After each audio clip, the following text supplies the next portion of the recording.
Hello friends मु सुब्रत कुमार आपण को माँ मंगला स्टडी चैनल को स्वागत करुच्ची। आज आम देखा आपण आज जो प्रिपोजिशन टी रही जाइए से विषय आम डिस्कसन करवा। प्रिपोजिशन आज मुझे तीनो प्रिपोजिशन रखी आपण मान सामने गोटे हूँ फ्रॉम, गोटे above and over. Maximum exam रे आम देखती पिला मानकर जी कि आप देखिथे जे कि फ्रॉम आउ ओभर मध्य डिस्टिंक्शन मतलब द्वंद्व आसे। एबव माने भी ऊपर, ओभर माने भी ऊपर। से द्वंद्व को आज आम क्लियर करी मु आपणकर सबू डाउट क्लियर हम बिट बाय बिट आपण को जनइबी। तो आशा करी आपण माने मो चैनल सहित बनी रुहतु। एपर्तन जब मो चैनल टी को सब्सक्राइब करना दयाकोरी सब्सक्राइब कर दिंतु और अधिक अधिक शेयर करंतु। तले आसंतु आम आज डिस्कसन करवा। प्रथम अच्छी फ्रॉम। फ्रॉम माने फ्रॉम विषय आम डिस्कसन करवा एवं क्वेश्चन डिस्कसन शेष में आपण मानक एक्सरसाइज रखी। एक्सरसाइज और आंसर सीट ताकू आम करवा ताकि आपणकर सब डाउट क्लियर हो जिवो। आसंतु गोटे गोटे जो रूल्स नियम अच्छी जो ग्रामर यूज करा जाए से विषय आम डिस्कसन करवा। प्रथम रूल्स अच्छी फ्रॉम बेत व्यवहार करती आपन प्रिपोजिशन मूवमेंट कथा कह जाए डायरेक्शन बा मूवमेंट से क्षेत्र फ्रॉम केतबेले व्यवहार करा जाए।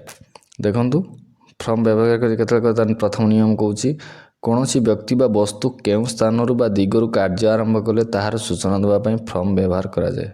फ्रॉम माने जान आप ठारू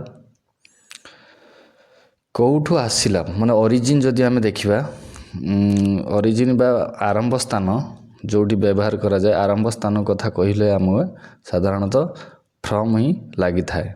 जानते जो लेटर जमी फ्रॉम टू, फ्रॉम हूँ जी लिखि थाए जी दे थाए, टू जा पाखक पठा जाए। सेंडर रिसीवर जोटा सेंडर हूँ सब फ्रॉम थाए सेमती से कौन कौन व्यक्ति बा वस्तु, व्यक्ति हो कि वस्तु हो केउं स्थान बा दिगरू कौ जगह ओरिजिन ऑफ प्लेस हो बा ओरिजिन ऑफ डायरेक्शन हो कार्य आरंभ कला ताहार सूचना देवाई फ्रॉम व्यवहार करा जाए। जमी एग्जांपल मुझे देखते रखी students are coming from school. अर्थ कौन छात्र माने कौटू आसुचंती ना विद्यालय आसुचंती। ओरिजिन स्थानर नाम कौन कौ जगह स्थान रु आसिले ना विद्यालय रु आसिले।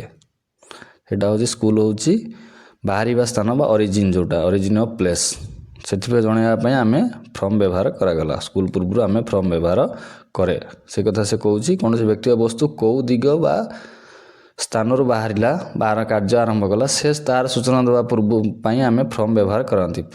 फ्रॉमटा हूँ आउ थे कौन गोटे प्रिपोजिशन। प्रिपोजिशन क्या पूर्व लगे सब नाउन बा प्रोनाउन पूर्व लगुच।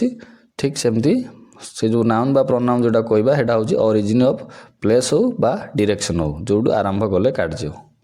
नेक्स्ट क्वेश्चन नेक्स्ट रूल्स देखंतु। रूल्स आम डिस्कसन करदे तापर आम एक्सरसाइज की जीवा। तापर सेकेंड रूल्स कहूँ ओरिजिन बा सेटा कहूली सोर्स दर्शाइवाई जोड़ा दर्शाई फ्रॉम व्यवहार करा जाए। ओरिजिन माने मूल जोटी बाहरी जो कम आरंभ होती ही इज फ्रॉम कनाडा से कौटू आसी ना कनाडा रु ही आसी। कनाडा गोटे प्लेस नाम तांको पूर्व फ्रॉम व्यवहार कला करागला। He issued the book from library से बुकटा को कौटू इश्यू कर ना लाइब्रेरी इश्यू कर जो इश्यू करुँच कौ स्थान ना स्थान नाम हूँ सोर्स बा उत्स काहाठू आसी बहीटी ना लाइब्रेरी ठारू आसी अच्छी इश्यू करा जाइछि। सेतिपई फ्रॉम लाइब्रेरी पूर्व फ्रॉम व्यवहार करा गला। नेक्स्ट रूल देखंतु कौन सेपारेशन किंबा रिमूवाल को दर्शाइवाई एटा गोटे मत इम्पोर्टेंट कथा। सेपारेशन किंबा रिमूवाल। सेपारेशन मान कौन सेपारेट हवा भिन्न हो अलग हो जोटा को बा रिमूवाल बोला बाहर करदे ताकू दर्शाइवाई फ्रॉम व्यवहार करा जाए। जमी remove the book from the table. अर्थ कौन ना टेबुल बहीटी को नहीं जाओ क्या बहीटी कौठू नहीं जावा ना कौटी थिला से टेबुल रे थिला टेबुल रु अलग करदे क्या बहीटा को गोटे नाउन को आउ गोटे नाउन रु रिलेशन देखंतु। प्रिपोजिशन काम हूँ गोटे वार्ड को अन्य वार्ड सहित संबंध रक्षा करने प्रिपोजिशन व्यवहार कर जानते। देखो बुक टेबुल दुईटा नाउन ताकू अलग किए कराऊँ फ्रॉम। तो से कथा से कही कौन सेपरेसन कि रिमूवाल को दर्शाइवाई फ्रम व्यवहार कराए टेबुल आम बहीटी को नवा कथा कहुच्छी क्या नहीं ना टेबुल ठारू नहीं से फ्रम लगाला टेबुल पूर्व सेमती he moved away from his family से तार परिवार ठू दूरे गला सेपरेसन अलग सेपरेसन क्षेत्र में लगी मूव्ड अवे दूरे गला चलीगला क्या ना तार परिवार ठू जहाँ गला ता पूर्व फ्रम लगाला क्या गला ना परिवार ठारू पलैगला क्या अलग है ना तार परिवार ठू से अलग हो गला से तापर नेक्स्ट देखो कौन सी कारण बा फलाफल दर्शाइवाई फ्रम व्यवहार कराए ये नियमटा आप मन रखिए मन रखिले आपन को एक्सरसाइज करवा बहुत सहज है देखो कौन कौच ना he is suffering from a cold suffer माने कौन कष्ट पाइबा भोगिबा जोटा रोग पीड़ित हवा से ठंडा जोगु कष्ट पाऊँच कौन पाई कष्ट पाऊँच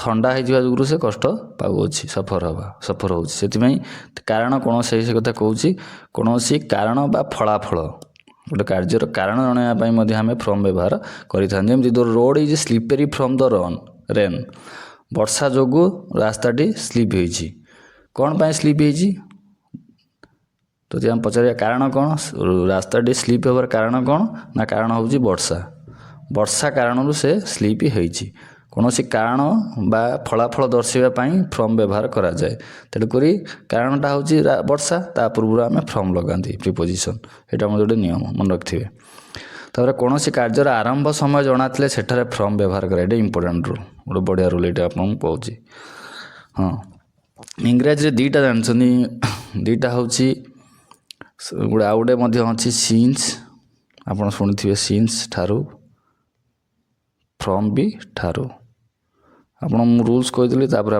तो फ्रम लगे सीन्स लगे दुईटा मत सामान यांकर कार्य अर्थ रूल्स कौन नियम कौन कौची ना जिते कौन कार्यर आरंभ समय जना केत स्टार्ट है से कौन कौन जदि आमर कार्यर आरंभ समय आमको जना तो ता काथर आम कौन लगे फ्रम बा सीन्स भी लगे सीन्स भी लगिपे किंतु ये गोटे आम डाउट रहा आपंकर कौन करेंगे ना से आम गोटे डाउट क्लीयर कर दिंतु सब सीन्स केतबेले लगे ना जिते प्रेजेंट परफेक्ट बा पास्ट परफेक्ट हो प्रेजेंट परफेक्ट प्रोग्रेसिव थी प्रेजेंट परफेक्ट प्रोग्रेसिव बा प्रेजेंट परफेक्ट सहित सब सीन्स व्यवहार कराए सब मन रखता ये देखूँ ये प्रेजेंट परफेक्ट प्रोग्रेसिव अच्छी हैज बीन वर्किंग कौन प्रेजेंट परफेक्ट प्रोग्रेसिव माने पूर्वर कार्यटी आरंभ होगी एपर्यंत चालू रही तो से क्षेत्र में आम सदा सीन्स लगेगा किंतु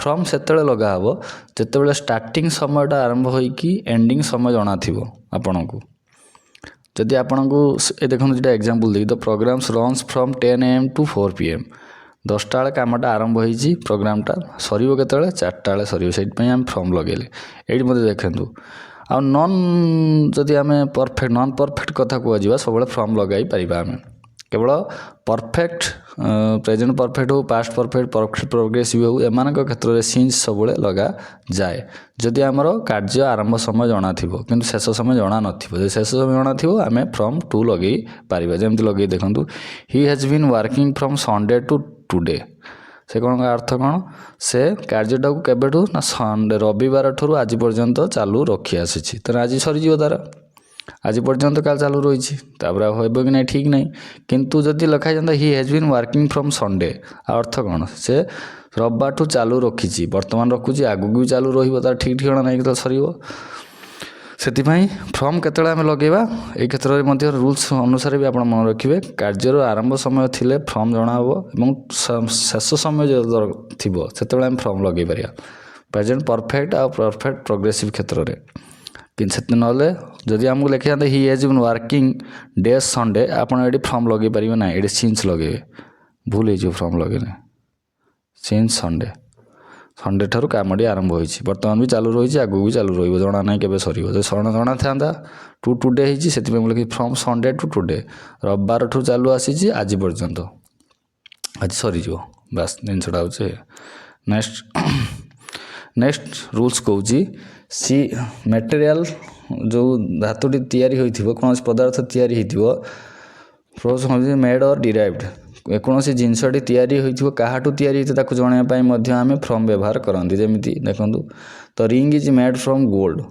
ସୁନାଟି କାହାଠୁ ତିଆରି ହୋଇଛି ନା ରିଙ୍ଗଟା କେମିତି ତିଆରି ହୋଇଛି ନା ସୁନା ଠାରୁ ତିଆରି ହୋଇଛି। ସୋର୍ସ କେଉଁଠି ନା ଗୋଲ୍ଡରୁ ତିଆରି ହୋଇଛି। କେଉଁ ମ୍ୟାଟେରିଆଲ୍ ବା ସୋର୍ସ। ସେମିତି so the material or source from which something is made or derived. ତିଆରି ହୋଇଥିବ ବା ଅଣାଯାଇଥିବ। ଆମେ ରିଙ୍ଗଟା କାହାଠୁ ତିଆରି ହୋଇଛି ନା ସୁନା ଠାରୁ ତିଆରି ହୋଇଛି। ତାର ମ୍ୟାଟେରିଆଲ୍ ବା ସୋର୍ସ କେଉଁଟା ଉତ୍ସ କେଉଁଟା ସୁନା ଠାରୁ। ରିଙ୍ଗଟା ତିଆରି ହୋଇଛି କାହାଠୁ ନା ସୁନା ଠାରୁ। ତା ପୂର୍ବରୁ ଆମେ ଫ୍ରମ୍ ବ୍ୟବହାର କରିବା। ଯେମିତି ଦୋ ୱାଇନ୍ ଇଜ୍ ମେଡ୍ ଫ୍ରମ୍ ଗ୍ରେପ୍ସ। ୱାଇନ୍ଟା କାହାଠୁ ତିଆରି ହୋଇଛି ନା ଅଙ୍ଗୁର ଠାରୁ ତିଆରି ହୋଇଛି। ଯାହାଠୁ ତିଆରି ହୋଇଥିବ ତା ପୂର୍ବରୁ ଆମେ ଫ୍ରମ୍ ବ୍ୟବହାର କରିପାରିବା। ଏ ରୁଲ୍ସଗୁଡ଼ା ଆପଣ ଟିକେ ମନେ ରଖିବେ। ତ ନେକ୍ସଟ ରୁଲ୍ସ କହୁଛି କ'ଣ କୌଣସି ଦୁଇଟି ସ୍ଥାନର ଦୂରତା ଦର୍ଶାଇବା ପାଇଁ ଯେଉଁଟାକି ଡିଷ୍ଟାନ୍ସ ମଧ୍ୟ ଫ୍ରମ୍ ବ୍ୟବହାର କରନ୍ତି। ଦେଖନ୍ତୁ ତ school is 5 kilometre from my house. ଦୁଇଟି ସ୍ଥାନର ଦୂରତା କେଉଁଟା ନା ସ୍କୁଲ ଗୋଟେ ସ୍ଥାନର ଦୂରତା ଆଉ ଗୋଟେ ମାଇ ହାଉସ୍। ଦୁଇଟି ସ୍ଥାନ ହେଇଗଲା ଗୋଟେ ସ୍କୁଲ ଆଉ ଗୋଟେ ମୋର ଘର। ଦୁଇଟି ସ୍ଥାନ ମଧ୍ୟରେ ଦୂରତା ଦର୍ଶାଇବା ପାଇଁ ମଧ୍ୟ ଆମେ ଫ୍ରମ୍ ବ୍ୟବହାର କରନ୍ତି। ଯେମିତି ଲେଖିଲି ଦ school is 5 kilometres from my house. ସ୍କୁଲର ଦୂରତା କେତେ ଅଛି ନା 5 କିଲୋମିଟର। କାହାଠାରୁ ନା ମୋ ଘରଠାରୁ। ମୋ ଘରଠାରୁ ସ୍କୁଲର ଦୂରତା ହେଉଛି 5 କିଲୋମିଟର। ଦୂରତା ଦର୍ଶାଇବା ପାଇଁ ମଧ୍ୟ ଆଉ ସେମିତି ସି ୱାକ୍ 10 ମାଇଲ୍ସ ଫ୍ରମ୍ ହାର୍ ହାଉସ୍। ତା ଘରଠୁ ସେ 10 କିଲୋମିଟର ପର୍ଯ୍ୟନ୍ତ ଚାଲିକି ଗଲା। ଦୂରତା ଉତ୍ସ କେଉଁଟା ନା ତା ଘରଠାରୁ। କାହାଠାରୁ ଗଲା ନା ତା ଘରଠାରୁ। ରୁ ବା ଠାରୁ ହେଉଛି ଆପଣ ପଚାରିଦେବେ ଓଡ଼ିଆରେ ରୁ ବା ଠାରୁ ଯେତେବେଳେ ଦରକାର ପଡ଼ିବ ସେତେବେଳେ ଫ୍ରମ୍ ଲଗାଇଦେବେ ସିଧା କଥା। ଏଇଟା ଗୋଟେ କହୁଛି use it indicate being free or safe from something. ଏଇଟା ଗୋଟେ ଅଲଗା ମୁଁ ଦେଇଛି ଗୋଟେ ଏକ୍ଜାମ୍ ଥରେ ଆସିଥିଲା ସେଥିପାଇଁ ମୁଁ ଏ ରୁଲ୍ସଟା ଦେଇଛି। ସେ କହୁଛି କ'ଣ ନା ଫ୍ରି ମୁକ୍ତ ବା ସୁରକ୍ଷା ଦୃଷ୍ଟିରୁ ଯଦି କିଛି ଦର୍ଶାଇବା ସେଥିପାଇଁ ଫ୍ରମ୍ ଲଗା ହେବ। This area is protected from floods. ଏଇ ଶୁଣନ୍ତୁ ବନ୍ୟା ହେଇଛି ସେ ଅଞ୍ଚଳରେ ସବୁ ଏରିଆ ବୁଡ଼ି ଯାଇଛି କେବଳ କିଛି ଏରିଆ ରହିଯାଇଛି। This area is protected from floods. ବନ୍ୟାରେ କିଛି ଯେଉଁ ଏରିଆଟା ରହିଯାଇଛି ସେ ଏରିଆ କଥାକୁ ମୁଁ ଦର୍ଶାଇଲି ବୋଲି ଏଠି ଫ୍ରମ୍ ଲଗାଇଲି। ଏଇଟା ଗୋଟେ ସ୍ପେଶାଲ୍ ରିଜନ୍ ମୁଁ ଲଗାଇଦେଲି ଆପଣଙ୍କୁ। ଏଇଟା କିଛି ନାହିଁ। ତ ଏଇ 8ଟି ନିୟମ ମୁଁ ଫ୍ରମ୍ ପାଇଁ ବ୍ୟବହାର କରିଛି। ବିଟ୍ ବାଇ ବିଟ୍ ଆଉ ଥରେ ଆପଣ ଦେଖିବେ ଆକୁ ଭଲସେ ଟିକେ ମନେ ରଖିବାକୁ ଚେଷ୍ଟା କରିବେ। ନିହାତି ଭାବରେ ଆପଣ ଥର ହେଇଯିବେ କିଛି ଅସୁବିଧା ହେବନି। ନେକ୍ସଟ ଯେଉଁ ମୁଁ ରୁଲ୍ସଟି କହିବାକୁ ଆସୁଛି ଉଭର ଆଉ ଏଭବ। ଏଇଟା ନିହାତି ଭାବରେ ଗୋଟେ ଗୁରୁତ୍ୱପୂର୍ଣ୍ଣ ପ୍ରିପୋଜିସନ୍ କହିବାକୁ ଗଲେ। କାରଣ ଓଭର ମାନେ ବି ଆପଣ ଜାଣିଛନ୍ତି ଉପରେ ଏଭବ ମାନେ ବି ଉପରେ। ତ କେତେବେଳେ ଆମେ ଓଭର ୟୁଜ୍ କରିବା କେତେବେଳେ ଏଭବ ୟୁଜ୍ କରିବା ନିହାତି ମାନେ ଆପଣଙ୍କ ମନରେ ଦ୍ୱନ୍ଦ୍ୱ ଆସୁଥିବ। ସେ ଦ୍ୱନ୍ଦ୍ୱକୁ ଆମେ ଦୂର କରିବା। ଉଭର ପାଇଁ 3ଟି ଜିନିଷ ମନେ ରଖିଥିବେ ଜଷ୍ଟ ଫଣ୍ଡାମେଣ୍ଟାଲ ଜିନିଷ 3ଟି। ଉଭର ହେଉଛି କଭର। କଭରିଂ କ୍ଷେତ୍ରରେ ଆଉ ମୁଭମେଣ୍ଟ କ୍ଷେତ୍ରରେ ଆଉ ଭର୍ଟିକାଲ ହାଇଟ୍ ବି ଏଭବ ଲାଗିପାରିବ ଓଭର ବି ଲାଗିପାରିବ। କିନ୍ତୁ ଦେଖନ୍ତୁ ମୁଁ ଦେଖି ଦେଉଛି ଗୋଟେ ମ୍ୟାପ୍ ଅନୁସାରେ। ଯେହେତୁ ପ୍ରଥମେ ଯେଉଁ ମୁଁ ଦେଖିଲି ପ୍ରଥମ ଇଏରେ ଦେଖନ୍ତୁ ଆପଣ ଗଛ ତଳେ ଗୋଟେ ପିଲାଟି ଛିଡ଼ା ହେଇଥିଲା। ପିଲାର ମୁଣ୍ଡ ଉପରେ ହିଁ ଠିକ୍ ଗଛ ଅଛି। ସେମିତି ମେଘ ଉପରେ ମୁଁ ଇନ୍ଦ୍ରଧନୁ ରଖିଥିଲି ସେଠି ଏଭବ ଲେଖା ହେଇଛି ଏଠି ଓଭର ଲେଖା ହେଇଛି। ଠିକ୍ ସେମିତି ମୁଁ କେତେଟା ବହୁତ ସାରା ଏକ୍ଜାମ୍ପଲ୍ ଆପଣଙ୍କୁ ଦେବି ଆପଣ ବୁଝିପାରିବେ। ଦେଖନ୍ତୁ ଉଭର ଆଉ ଏଭବ ବୁଝିବା ପୂର୍ବରୁ ମୁଁ କେତେଟା ଆପଣ ଏକ୍ଜାମ୍ପଲ୍ ଖାଲି କହିଯାଉଛି। ଆପଣ ମୋ ଏକ୍ଜାମ୍ପଲ୍ ଟିକେ ଶୁଣନ୍ତୁ ତାପରେ ଆପଣ ଡାଉଟ୍ ନିହାତି କ୍ଲିୟର ହେବ। ମୁଁ କହିଲି ଗୋଟେ ଟେବୁଲ୍ ଅଛି ମନେକର ଏମିତି ଗୋଟେ ଟେବୁଲ୍ ଅଛି ତାପରେ ଗୋଟେ କଏନ୍ଟେ ରଖିଦେଲି। ଦେଖନ୍ତୁ ଉଭର ଅର୍ଥ ହେଉଛି ଆଉ ଗୋଟେ କହିଦେଉଛି କଭର ଆଉ ଗୋଟେ ମୁଭମେଣ୍ଟ ଆଉ ଗୋଟେ ଭର୍ଟିକାଲ ଲାଇନ୍ ବା ସିଧା ଯେଉଁଟା ପୁରା ସିଧା ସଳଖ ଯେଉଁଟା ସେଟାକି ଆମେ 3ଟା କଥା ମନେ ରଖିବେ 1 2 3 3ଟା ରଖିଲେ ଆପଣ ଓଭରର କ୍ଲିୟର ହେଇଯିବେ। ଦେଖନ୍ତୁ ଗୋଟେ ଏକ୍ଜାମ୍ପଲ୍ ଆପଣ କହୁଥିଲି ଟେବୁଲ୍ଟେ ଅଛି ଟେବୁଲ୍ ଉପରେ ମୁଁ ଗୋଟେ କଏନ୍ ରଖିଦେଲି। ତେଣୁ କ'ଣ କରାଯିବ କଏନ୍ ଅନ୍ ଦ ଟେବୁଲ୍ ହେବ। ଟେବୁଲ୍ ଉପରେ କଏନ୍ଟା ଅଛି ତାପରେ ଗୋଟେ ବହି ଆଣିଲି ମୁଁ ପୁରା ବଡ଼ ବହିଟା ଆଣିକି ବହିଟାକୁ କଏନ୍ ଉପରେ ବି ରଖିଦେଲି। ତ ଯେତେବେଳେ ମୁଁ କହିବି ଏଇଟା ଦେଖନ୍ତୁ କ'ଣ ହେଲା ନା ଏ କଏନ୍ଟାକୁ ଟେବୁଲ୍ ଉପରେ ଗୋଟେ କଏନ୍ ଥିଲା କଏନ୍ଟାକୁ ବହିଟା ପୁରା କଭର କରିଦେଲା। ଆଉ କଏନ୍ ଦେଖା ହେଲା କି ପୁରା ଆମେ କଭରିଂ କରିଦେଲେ ଆମେ। बा देखा हो कि न हो आम एटा कभर कर रखला कॉइन टाक तो सेतेबेले मु कहि कौन the book the coin is the book is over the coin कही हम बुक इज ओवर कौन कहब ना the book is over the coin से भाया आउ थे देखूँ मुझे कॉइनटा को रखी से देखो टेबुलटा रहा कॉइनटा को ये रखिली बहीटा को मुझे ठीक से कॉइन ऊपर नहीं रखिली कि छुई ना एटा छुईकी थिला एटा मैं टिके ऊपर को नहीं गली लिफ्ट करदे माने ऊपर को उठेदेली lift the book keeping the same position समान पोजिशन में किंतु रखिली देखो कॉइन जेटी अच्छी ता ऊपर ही ठीक रखिली किंतु टिके उठेकी रखिली तो एटा को भी कहुआ कौन এবং তার ছাইটা ମଧ୍ୟ ସେ କଏନ୍ ଉପରେ ରହିଲା मतलब कभर करके रहा ऊपर क्षेत्र में ସେଇଟା ବି କୁହାଯିବ କ'ଣ ଦ book is steel over the coin ଏଇଠୁ ଆପଣ କ୍ଲିୟର ହେଲେ ଟିକେ କେତେବେଳେ ଗୋଟେ ଜିନିଷ ଏଇଠୁ ଦେଖନ୍ତୁ ବହିଟା ଟଚ୍ କରିକି ଥିଲା ସେଠି ବି ଆମେ ଓଭର ଲଗେଇଲି ଟଚ୍ କରିକି ଥିଲେ କ'ଣ ହେଲା କି କଭର କରିକି ସେ ଥିଲା ଟଚ୍ କଲେ ତ ଅନ୍ ହେବ ଗୋଟେ ସର୍ଫେସ୍ ଉପରେ ଯଦି ଗୋଟେ ଜିନିଷ ରଖି ଦିଆଯିବ ସେଇଟାକୁ ଅନ୍ କୁହାଯିବ କିନ୍ତୁ ଯଦି କଭର କରିକି ରଖାଯିବ ସର୍ଫେସ୍ଟାକୁ କଭର କରି ଦିଆଯିବ ପୁରାଟାକୁ କୌଣସି ବସ୍ତୁକୁ କଭର କରି ରଖାଯିବ କିଛି ଜିନିଷ ସେଟାକୁ ଆମେ ଓଭର କହିବା ଏଇଟା ଆପଣ ମନେ ରଖିଥାନ୍ତୁ ଏଇଟା ଅନ୍ ଆଉ ଓଭର ଭିତରେ ଡିଫରେନ୍ସ ଯଦି ଅନ୍ ହେଉଛି ଗୋଟେ ସର୍ଫେସ୍ ଉପରେ ଲାଗି ରହିଥିବ ଏଇଟା ଅନ୍ କହିବା କିନ୍ତୁ ସର୍ଫେସ୍କୁ କଭର କରି ଗୋଟେ ଜିନିଷ କିଛି ଥିବ ତାକୁ ଓଭର କହିବା ଏଇଟା ଆପଣ ମନେ ରଖିଥିବେ ତ ଆଉ ଗୋଟେ କଥା ମୁଁ କହୁଛି ଆପଣଙ୍କୁ ଏଇଠି ଆଉ କିଛି ଏକ୍ଜାମ୍ପଲ୍ ମଧ୍ୟ ଦେଉଛି ଦେଖନ୍ତୁ ମୁଁ ଗୋଟେ ଫାଷ୍ଟ ଏକ୍ଜାମ୍ପଲ୍ ଏଇଠି ରଖିଛି ଆଉ ଥରେ କହୁଛି ଓଭରକୁ ମନେ ରଖିବାକୁ ହେଲେ ଆପଣ ଫାଷ୍ଟ କଭର କ୍ଷେତ୍ରରେ ସବୁବେଳେ ଓଭର ବ୍ୟବହାର କରାଯାଏ ଓଭର ମଧ୍ୟମ ହେଉଛି କ'ଣ ଭର୍ଟିକାଲ ସିଧା ଉପର ଯେଉଁଟା ସିଧା କ୍ଷେତ୍ରରେ मतलब ପୁରା ସିଧା ଥିବ ଯଦି ଭର୍ଟିକାଲ ଆଉ ହରିଜେଣ୍ଟାଲ ଗୋଟେ ଅଛି ଭର୍ଟିକାଲ ହେଉଛି ପୁରା ସିଧା ଏମିତି ନାହିଁ କି ଭର୍ଟିକାଲ ମାନେ ଏଭବ ବି ଆମେ ବ୍ୟବହାର କରିବା କିନ୍ତୁ ଯଦି ଗୋଟେ ବସ୍ତୁ ଉପରେ ସିଧାସଳଖ ଭାବରେ ଅନ୍ୟ ଏକ ବସ୍ତୁକୁ ଦର୍ଶାଏ ଏବଂ ତା ପ୍ରକ୍ସିମେଟି ମାତ୍ର ପାଖାପାଖି ଥିବ ଏବଂ ତାର କିଛି ଏରିଆ ବା ସେଇଟା କଭର କରି ରଖିଥିବ ତା ଇଏ ହେଉ ବା ତାର ଫଳ ପଡ଼ୁଥିବ ତା ଉପରେ ଡାଇରେକ୍ଟ ତାକୁ ଏଇଟା ଓଭର କହିବା କେମିତି ଦେଖନ୍ତୁ ମୁଁ ଗୋଟେ ଏକ୍ଜାମ୍ପଲ୍ କେତେଟା କହୁଛି ଆପଣଙ୍କୁ the lamp is hanging over the table କାହିଁକି ଏଠି ଓଭର ଦ ଟେବୁଲ୍ ଲେଖାହେଲା ଟେବୁଲ୍ଟା ଅଛି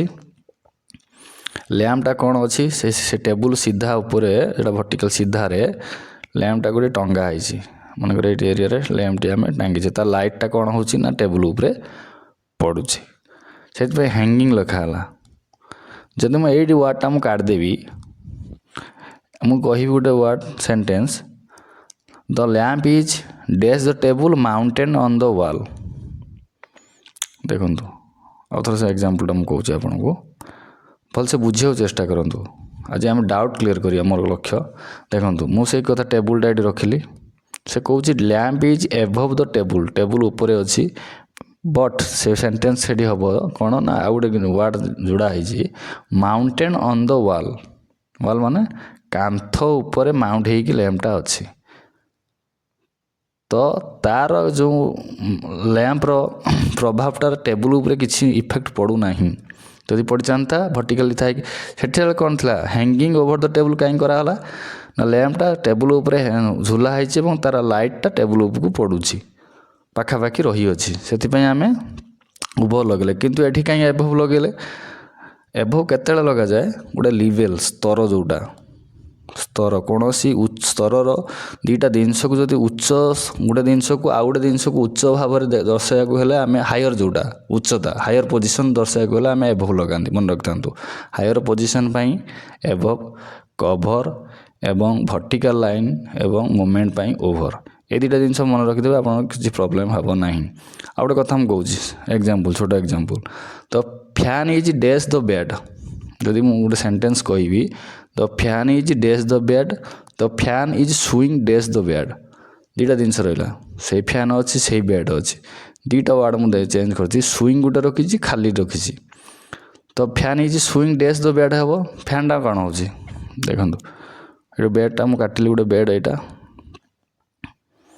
फैनटा हूँ बुलूची ये फैन बुलूची ता पवनटा क्या पड़ुची तो ऑब्वियसली फैनटा क्या थी फैनटा बेड उपरे ही थी ଭର୍ଟିକାଲି ଇଏରେ ଅଛି, ସେଥିପାଇଁ fan is swing over the bed ହେବ। ଫ୍ୟାନ୍ଟି ଘୁରୁଛି ଏବଂ ତାର ଯେଉଁ ପବନର ବା କିମ୍ବା ସେ ଯେଉଁ କଭର୍ କରିକି ରଖିଛି କାହାକୁ ନା ବେଡ଼୍କୁ, ସେ ଫ୍ୟାନ୍ର ଇଏଟାକୁ କଭର୍ କରିଛି ବା ତା ଉପରେ ସିଧାରେ ରହିଛି। କିନ୍ତୁ ଯଦି କହିବି ଫ୍ୟାନ୍ ଡ୍ୟାସ୍ ଦ ବେଡ଼୍, ଏହା ଅର୍ଥ ହେଉଛି ଫ୍ୟାନ୍ ଆଉ ବେଡ଼୍କୁ ଆମେ କମ୍ପେୟାର କରୁଛନ୍ତି। ଯଦି ବେଡ଼୍ଟା ଏଇଠି ରହିଲା, ଫ୍ୟାନ୍ଟା କେଉଁଠି ଅଛି ନା ତାର ହାୟର ପୋଜିସନରେ ଅଛି, ଉପରେ ଅଛି, ତେଣୁ ଏଭଭ୍ ଲାଗିବ ଏଠି। ତ ଫ୍ୟାନ୍ ଇଜ୍ ଏଭଭ୍ ଦ ବେଡ଼୍ ହେବ, ତ fan is swing over the bed ହେବ। ବୁଝିଗଲା? ବେଡ଼୍ ଉପରେ ଫ୍ୟାନ୍ଟି ଘୁରୁଅଛି, ଓଭର ଦ ବେଡ଼୍ ହେବ। ତ ଫ୍ୟାନ୍ ଇଜ୍ ଏଭଭ୍ ଦ ବେଡ଼୍ କେତେବେଳେ ନା ବେଡ଼୍ଠୁ ଉପରେ, ମାନେ ଆମର ପଲଙ୍କର ଉପରେ ଫ୍ୟାନ୍ଟି ଅଛି, ହାୟର ପୋଜିସନ୍। ଏଇଟା ଡାଉଟ୍ ଟିକେ କ୍ଲିୟର ହେଇଥିବ ଆଶା କରିବି। ନେକ୍ସଟ କ୍ୱେଶ୍ଚନ୍ ଦେଖନ୍ତୁ। The sun is over our heads at noon କାହିଁ ଲଗେଇଲେ? ସେ କହୁଛି ଦ୍ୱିପହରେ ହିଁ, ସବୁବେଳେ ଦ୍ୱିପହରେ ଜାଣିଛନ୍ତି ସୂର୍ଯ୍ୟ ଆମ ମୁଣ୍ଡ ଉପରେ ରୁହେ, ସେଥିପାଇଁ ସେଇଟା ଭର୍ଟିକାଲ କହୁଛି। ସିଧା ଉପରେ ଯେତେବେଳେ କୌଣସି କଥା ଦେଖିବାକୁ ଗଲେ ଆମେ ସେତେବେଳେ ଓଭର ଲଗାଇବା, ସେଥିପାଇଁ ଓଭର ଲଗେଇଲେ। ନହେଲେ ଜେନେରାଲ ଯଦି ଦେଖିବା, ଦ ସନ୍ ଇଜ୍ ଏଭଭ୍ ଆୱାର ହେଡ଼୍ ହେବ, ମୋ ମୁଣ୍ଡ ଉପରେ ସୂର୍ଯ୍ୟ ଅଛନ୍ତି। କିନ୍ତୁ ମୁନ୍ ଯେହେତୁ ଲଗେଇଲେ ଆମ ମୁଣ୍ଡ ଉପରେ, ଦ୍ୱିପହରେ ସୂର୍ଯ୍ୟଟି ଆମ ମୁଣ୍ଡ ଉପରେ ରୁହେ, ଭର୍ଟିକାଲ ସିଧାରେ ରହିବ। ଏଟା ଯଦି ମୁଣ୍ଡଟାକୁ ଆଉ ଆକାଶଟାକୁ କମ୍ପେୟାର କଲେ ହାୟର ପୋଜିସନ୍, ଉଚ୍ଚ ଜିନିଷ ଦେଖିବା ପାଇଁ ଆମେ ଏଠି ଏଭଭ୍ ଲଗେଇବା, ଏଠି ଓଭର ଲଗେଇବା। ନେକ୍ସଟ ଦେଖନ୍ତୁ, there is a roof over the entrance. ଏଠି ଦେଖନ୍ତୁ,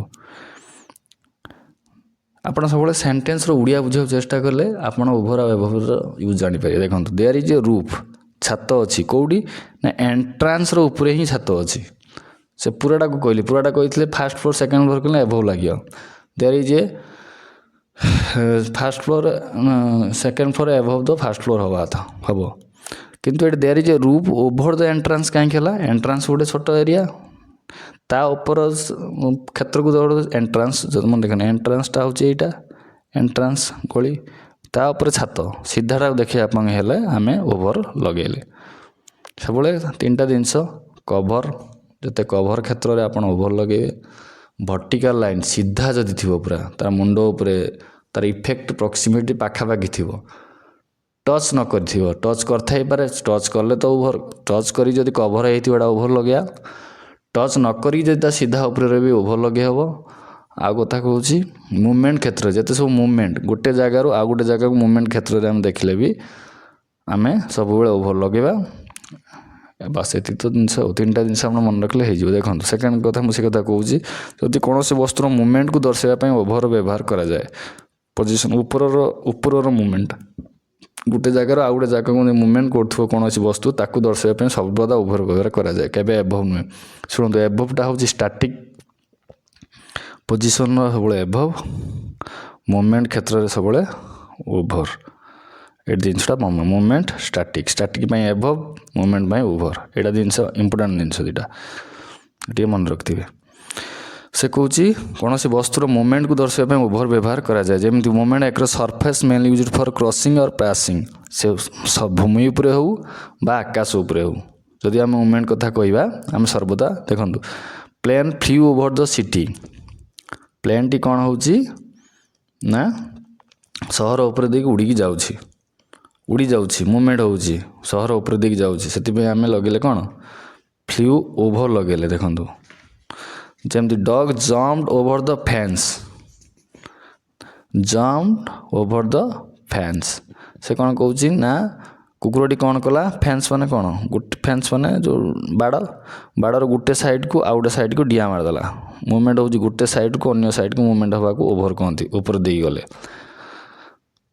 କ୍ରସିଂ ଯେଉଁଟା ପାସିଂ, ଗୋଟେ ସର୍ଫେସ୍ରୁ ଗୋଟେ ଜାଗାରୁ ଆଉ ଗୋଟେ ଜାଗାକୁ ପାସିଂ କଲାବେଳେ ବି ଆମେ ଓଭରର ବ୍ୟବହାର କରିପାରିବା। ଯେମିତି ଦ bird flew over the lake, ପକ୍ଷୀଟି କ'ଣ କରୁଛି ନା ହ୍ରଦଟିକୁ ପାର ହେଲା, ଉଡ଼ିକି ଗଲା, ହ୍ରଦ ଉପରେ ଉଡ଼ିଗଲା।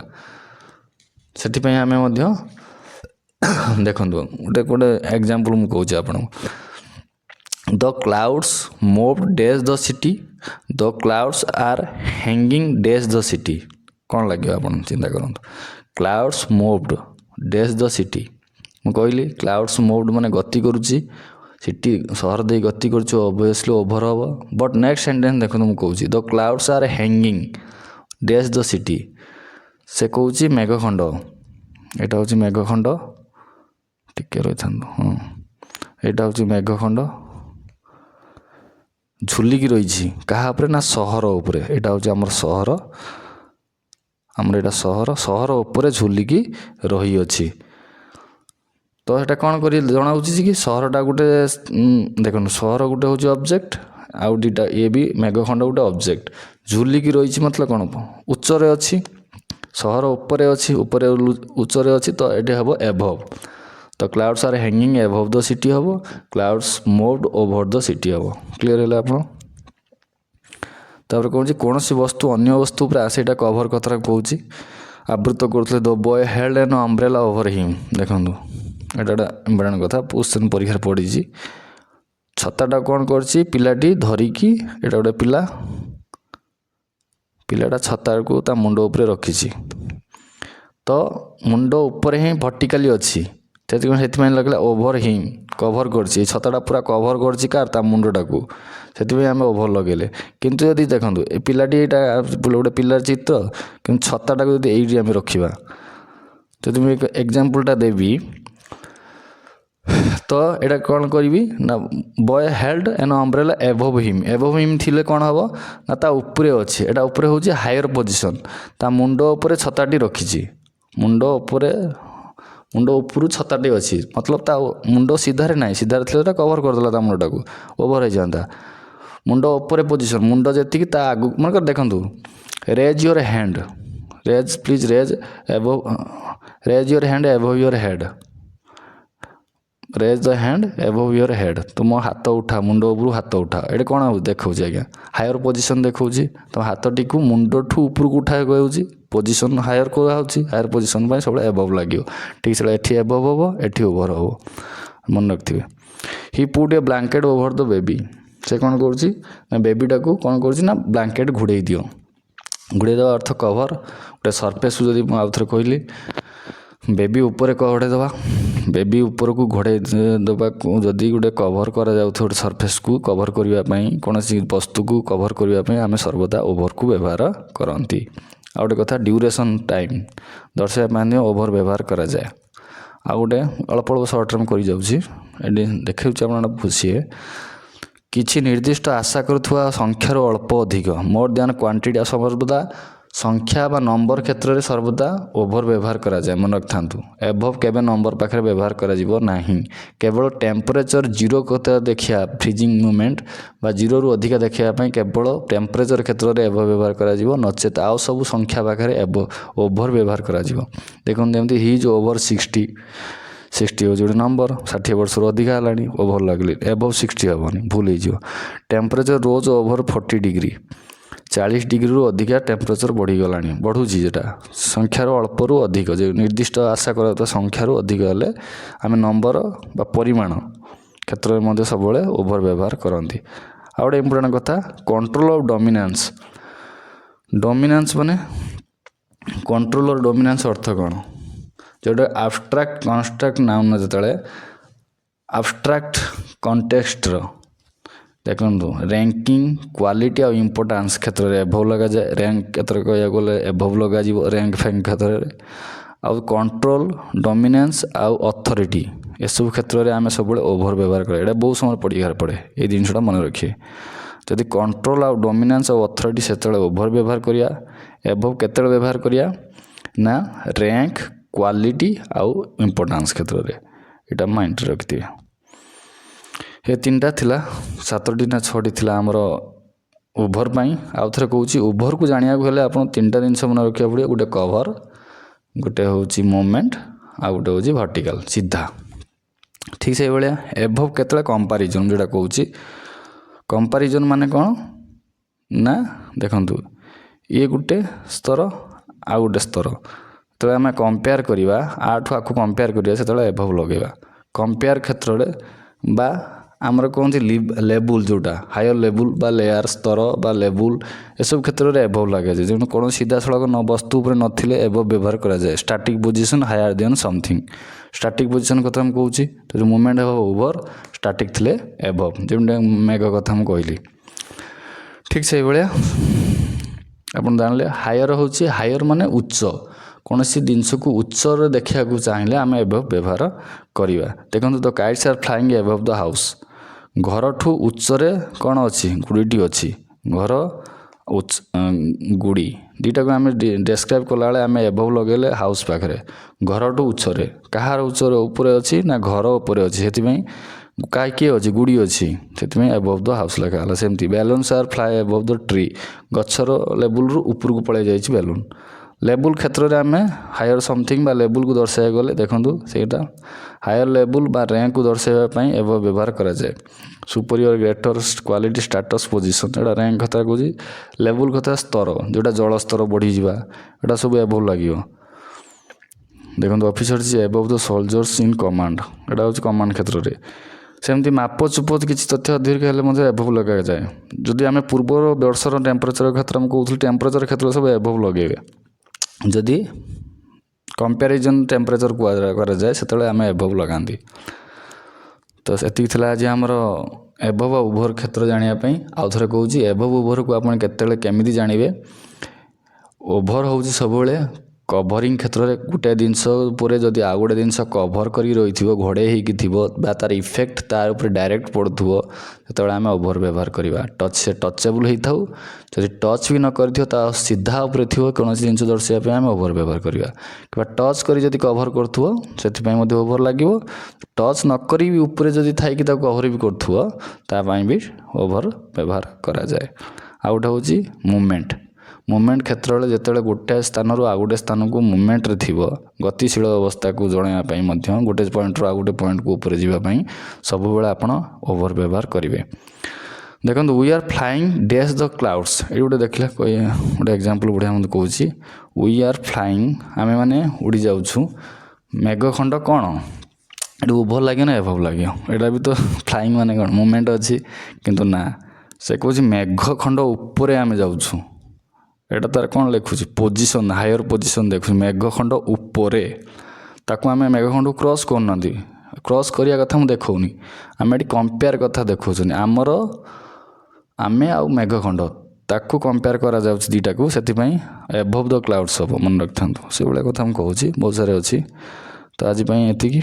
ଆସନ୍ତୁ ଆମେ ଏହାର କ'ଣ କରିବା ନା ଏକ୍ସରସାଇଜ୍ କରିବା। ମୁଁ ଯେମିତି କହୁଥିଲି ଆପଣଙ୍କୁ ଏକ୍ସରସାଇଜ୍ କରିକି ଦେଖେଇବି ଯେଉଁଟାକି ଆପଣଙ୍କୁ ନିହାତି ଭାବରେ କାମ ଦେବ। ଯେଉଁ ରୁଲ୍ସ ଗୁଡ଼ା ମୁଁ କହିଲି ତାର ଉପରେ ଏକ୍ସରସାଇଜ୍ କରିବା।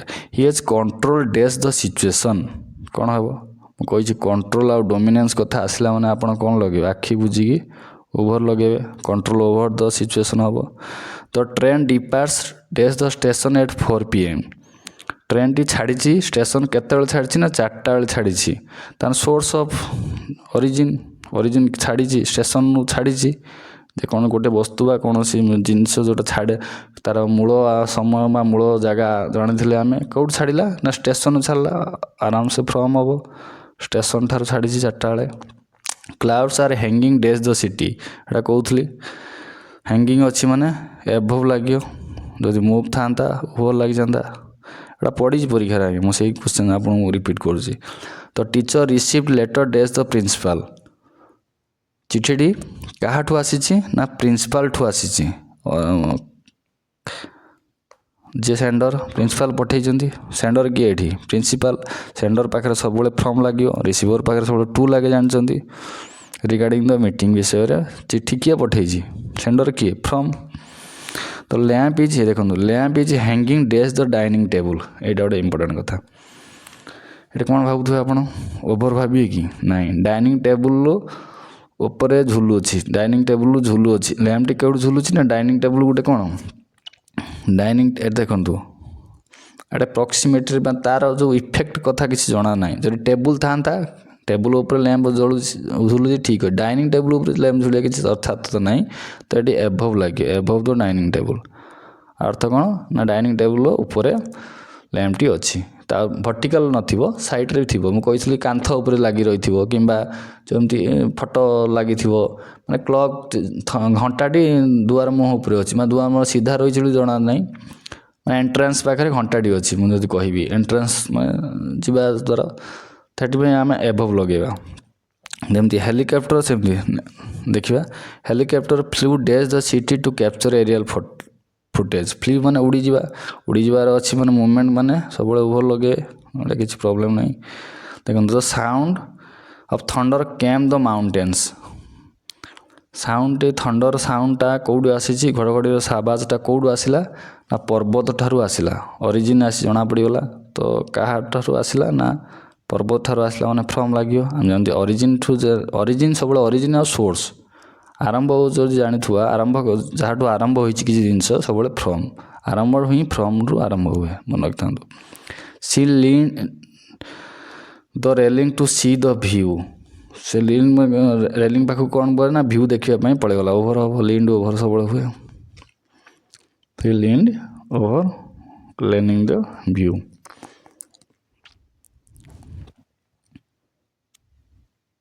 ନେକ୍ସଟ କ୍ୱେଶ୍ଚନ୍ ଦେଖନ୍ତୁ ତ painting is dash fireplace in the living room ଦେଖନ୍ତୁ ଲିଭିଂ ରୁମ୍ରେ ପେଣ୍ଟିଂଟା କେଉଁଠି ଅଛି ନା ଫାୟାର ପ୍ଲେସ୍ର ଉପରେ ଅଛି ତ ଏଭବ୍ ଲାଗିବ ତା ସିଧାର କଥା ଆମେ ଜଣାଉ ନାହିଁ ସିଧା କଥା ଜଣାଇଲେ ଆମେ ଓଭର ଲଗେଇଛନ୍ତି ଏଇଟା ଏଭବ୍ ଲାଗିବ ଉପରେ ହାୟର ପୋଜିସନ୍ରେ ଲିଭିଂ ରୁମ୍ର ଫାୟାର ପ୍ଲେସ୍ର ଉପର ସ୍ଥାନରେ ପେଣ୍ଟିଂଟା ଅଛି। ହି ବଟ୍ ଦିସ୍ ନେକଲେସ୍ ଡ୍ୟାସ୍ ଏ ଲୋକାଲ୍ ଆର୍ଟିସାନ୍ ଫ୍ରମ୍ ହେବ କାଠୁ କିଣିଲା ସେ ନା ଲୋକାଲ୍ ଲୋକଙ୍କଠୁ କିଣିଲା ଲୋକାଲ୍ ଆର୍ଟିସାନ୍ଠୁ କିଣିଲା ତ temperature has been raising dash a normal levels lately ଦେଖନ୍ତୁ ଏଭବ୍ ଲାଗିବ ଟେମ୍ପରେଚର୍ ନର୍ମାଲ୍ କଥା ବା ଫ୍ରିଜିଂ କଥା ବେଳେ ଏଭବ୍ ଲାଗିବ ଏଭବ୍ ନର୍ମାଲ୍ ଲେବୁଲ୍ କ୍ଷେତ୍ର ଲିଭେଲ୍ ମାନେ କ'ଣ ସ୍ତର କ୍ଷେତ୍ର ଆଇଲା ମାନେ ଆପଣ ଏଭବ୍ ଲଗେଇବେ। We travel dash new Delhi to Agra by train from ଲାଗିବ ସୋର୍ସ ଅଫ୍ ଇଏ ଲାଗିଲା ଆମେ ଜାଣିଛନ୍ତି ଫ୍ରମ୍ ତାପରେ a plane pass directly dash the building creating a loud noise obviously over ହେବ ପାସ୍ଟା ଆସିଛି ମାନେ ଅତିକ୍ରମ କଲା ମାନେ ଓଭର ମୁଭମେଣ୍ଟ ମାନେ ଓଭର। ତାପରେ next she borrowed a pen from ଆସିବ ନିହାତି ସେ କାଠୁ ଧାର କରିଛି ନା ତା କ୍ଲାସମେଟ୍ ଠାରୁ ତ ଷ୍ଟାର୍ ସାଇନିଂ ବ୍ରାଇଟଲି ଡ୍ୟାସ୍ ଦ କ୍ଲାଉଡ୍ସ ଟୁ ନାଇଟ୍ ଷ୍ଟାର୍ ମାନେ ତାରା ମାନେ ଉଜ୍ଜଳ କରୁଛନ୍ତି ଜୋରରେ କେଉଁଠି ନା ଆଜି ରାତିରେ ମେଘ ଉପରେ ଥିବା ତାରାମାନେ ଜଳ ଜଳ ଦେଖାଯାଉଛନ୍ତି ତେଣୁ ଏଭବ୍ ହେବ ସବୁବେଳେ ଷ୍ଟାଟିକ୍ ପୋଜିସନ୍କୁ ଯଦି ହାୟର ଆମେ ଦେଖିବାକୁ ଚାହାନ୍ତି ତାହେଲେ ସବୁବେଳେ ଏଭବ୍ ବ୍ୟବହାର କରିବେ ଆପଣ ଦୁଇଟା ଷ୍ଟାଟିକ୍ ଆଉ ମୁଭମେଣ୍ଟ ଦୁଇଟା ଜିନିଷ ମାଇଣ୍ଡରେ ରଖିବେ ଯଦି ଆମକୁ ଦର୍ଶାଉଛି କି କିଛି ଜିନିଷର ସିଧା ଉପରେ ଅଛି ତାହେଲେ ଆମେ ଓଭର ଲଗାଇବା ନହେଲେ ଏଭବ୍ ସବୁବେଳେ ଚିନ୍ତା କରିବା ଆପଣ ହାୟର ପୋଜିସନ୍ ପାଇଁ ମନେ ରଖିଥାନ୍ତୁ ତିନିଟା କଥା କହୁଛି ହାୟର ପୋଜିସନ୍ ପାଇଁ ଯଦି ଆମର ଠିକ୍ ମୁଣ୍ଡ ଉପରେ ଭର୍ଟିକାଲି ଥିବ ତାହେଲେ ଓଭର ଲଗାଇବା ନଚେତ୍ ସବୁବେଳେ ଏଭବ୍ ମୁଭମେଣ୍ଟରେ ଥିବ ଯଦି ଓଭର ନ ଷ୍ଟାଟିକ୍ ଥିଲେ ସବୁବେଳେ ଏଭବ୍ ଲଗାଇବା ଏଠି ଏଭବ୍ ଲାଗିବ। Next the cat jump the fence to escape ବିଲେଇଟି କ'ଣ କଲା ଫେନ୍ସକୁ ଏସ୍କେପ୍ ମାନେ ଡେଇଁଦେଲା ଅର୍ଥ ଗୋଟେ ଜାଗାରୁ ଆଉ ଗୋଟେ ଜାଗାକୁ ଗତି କଲା ଓଭର ଲାଗିବ ମୁଁ କହୁଛି ସର୍ଫେସ୍ ଉପରେ ଯଦି କିଛି ଡିଆଁ ଡେଇଁ ହେବ କାନ୍ଥ ହେଉ ବାଡ଼ ହେଉ ଯାହା ବି ଗୋଟେ ପଏଣ୍ଟରୁ ଆଉ ଗୋଟେ ପଏଣ୍ଟକୁ ଗତି କରିବାକୁ ଉପର ଦେଇକି ତାକୁ ସବୁବେଳେ ଓଭର ଲଗେଇବେ। The sweater is made from wool origin ମାନେ କେଉଁ ମେଟେରିଆଲ୍ ତିଆରି ହେଇଛି ସ୍ୱେଟର୍ଟି ନା ଉଲ୍ରୁ ତିଆରି ହେଇଛି ତ temperature has risen dash freezing point above freezing point ହେବ ଟେମ୍ପରେଚର୍ଟି ବଢ଼ିଯାଉଛି କେତେ ନା ଫ୍ରିଜିଂ ପଏଣ୍ଟଠୁ ଏଭବ୍ ହେଉଛି। He has control dash the entire project control ଆସିଲା ମାନେ ଆଖି ବୁଜି ଆପଣ ଓଭର କହିବେ ମୁଁ କହିଥିଲି କଣ୍ଟ୍ରୋଲ ଆଉ ଡୋମିନେନ୍ସ କେବଳ ଓଭର ବ୍ୟବହାର କରାଯାଏ they flew the ascent to reach the over flew ମାନେ ଓଭର ଲାଗିବ ମୁଭମେଣ୍ଟ କ୍ଷେତ୍ର ସବୁବେଳେ over. He walk dash the store to his house walked from the store ଠାରୁ ତା ଘରକୁ ସେ ଚାଲିଗଲା ମାନେ ମୁଭମେଣ୍ଟ ଦେଖାଉଛି ଗୋଟେ ଜାଗାରୁ ଆଉ ଗୋଟେ ଜାଗାକୁ ଡିରେକ୍ସନ୍ ଯେଉଁଟା ଅରିଜିନ୍ ଷ୍ଟାର୍ଟ କଲା ଏଠୁ ଗଲା କେଉଁଠି ନା ଘର ପର୍ଯ୍ୟନ୍ତ। ଦ ସନ୍ ଇଜ୍ ଡାଇରେକ୍ଟଲି ଦେଖେଠୁ ଏଇଟା ପଡ଼େ ମୁଁ ଲେଖିଥିଲି ଏକ୍ଜାମ୍ପଲ୍ ବି କହିଛି ଓଭର ହେବ directly over the head side Moon. The gift is dash my grandfather ଆପଣ ଜାଣିପାରୁଥିବେ ଗିଫ୍ଟଟି କାହାଠୁ ଆସିଛି ନା ଜେଜେବାପା ଠାରୁ ଆସିଛି ଯାହାଠୁ ଆସେ ସେଟା ଫ୍ରମ୍ ଲାଗେ। C spread A red କ୍ଲୋଥ୍ dash the table ସେ କ'ଣ କଲା ଲାଲ ଲୁଗାଟା କ'ଣ କରିଛି ନା ଟେବୁଲ୍ ଉପରେ ଘୋଡ଼ାଇ ଦେଇଛି ବା ବିଛେଇ ଦେଇଛି ବିଛେଇବା କଭର କରିବା କ୍ଷେତ୍ରରେ ସବୁବେଳେ ଦେଲା କ'ଣ ଲାଗେ ଓଭର ଲାଗିବ। ୱାଟର ରୋଜ୍ ଡ୍ୟାସ୍ ମାଇ ନିଜ୍ ଦେଖନ୍ତୁ ୱାଟର ଏଇଟା ଗୋଟେ କଥା ଜଳଟି କ'ଣ ହେଇଛି ନା ଆମ ଆଣ୍ଠୁ ଉପରକୁ ଆସିଲାଣି, ଏଇଟା କ'ଣ ଗୋଟେ ଜଣାଉଛି। ଓଭର ତ କେବେ ହେବନି। ସ୍ତର, ଗୋଟେ ସ୍ତରକୁ ଜଣାଇବା ପାଇଁ ହେଲେ ସବୁବେଳେ ଲେବୁଲ୍ ଯେଉଁଟା ଜଳସ୍ତର ବଢ଼ି ବଢ଼ି ଚାଲିଲା ଯେଉଁଟା କହନ୍ତି ସେଇଟା ଏଭବ ହେବ। ମନେ ରଖିଥିବେ। ହି ୱିଲ୍ ଷ୍ଟାର୍ଟ ୱାର୍କ ଡେସ୍ ବିଜୟ ଦଶମୀ, ଏମିତି କଥା। ସେ କେବେଠୁ କାମ ଆରମ୍ଭ କରିବ ନା ବିଜୟ ଦଶମୀ ଠାରୁ ଆରମ୍ଭ କରିବ। ତ ରୁଲ୍ସ ଥିଲା ଆମର, ଯଦି କୌଣସି ଆର୍ଯ୍ୟ ଆରମ୍ଭ ସମୟ ଜଣାଥିବ ତାହେଲେ ଆମେ ଫ୍ରମ୍ ଲଗାନ୍ତି। କେବଳ ପ୍ରେଜେଣ୍ଟ ପରଫେକ୍ଟ ଆଉ ପାଷ୍ଟ ପରଫେକ୍ଟ ପ୍ରୋଗ୍ରେସିଭ୍ ବା ପ୍ରେଜେଣ୍ଟ ପରଫେକ୍ଟ ପ୍ରୋଗ୍ରେସିଭ୍ ସିନ୍ସ ପାଇଁ ଚିନ୍ତା କରିବା। କିନ୍ତୁ ଏସବୁ ନାହିଁ, ଏଇଟା ତ ନନ୍ ପରଫେକ୍ଟ, ତାହେଲେ କ'ଣ ଫ୍ରମ୍ ଲଗାଇବେ ଆପଣ ଆଖି ବୁଝିକି। ତ ବାର୍ଡ଼ ଫ୍ଲୁ ଓଭର ଆସିବ, ଫ୍ଲୁ ମାନେ ଓଭର। ତ ଆଜି ପାଇଁ ଏତିକି ଥିଲା, ସବୁ ରୁଲ୍ସ ଆମେ ଜାଣିଲେ। ଆଶା କରୁଛି ଆପଣଙ୍କୁ ଭିଡ଼ିଓ ଭଲ ଲାଗିଥିବ। ଯଦି ଆଉ ଥରେ ଅନୁରୋଧ କରିବି ଭିଡ଼ିଓଟିକୁ ସବସ୍କ୍ରାଇବ୍ କରିଦିଅନ୍ତୁ, ମୋର ଚ୍ୟାନେଲ୍ଟିକୁ। ଅଧିକରୁ ଅଧିକ ଭିଡ଼ିଓ ସେୟାର କରନ୍ତୁ, ଲାଇକ୍ କରନ୍ତୁ, କମେଣ୍ଟ ମାଧ୍ୟମରେ ଜଣାନ୍ତୁ କ'ଣ ପ୍ରୋବ୍ଲେମ୍ ହେଉଛି, ଯଦି ତାକି ମୁଁ ଆହୁରି ବେଟର୍ ୱେରେ ଆପଣମାନଙ୍କୁ ପ୍ରେଜେଣ୍ଟ କରିପାରିବି ଇଂଲିଶ ଗ୍ରାମାର। ଆଜି ପାଇଁ ଏତିକି। ଜୟ ଜଗନ୍ନାଥ।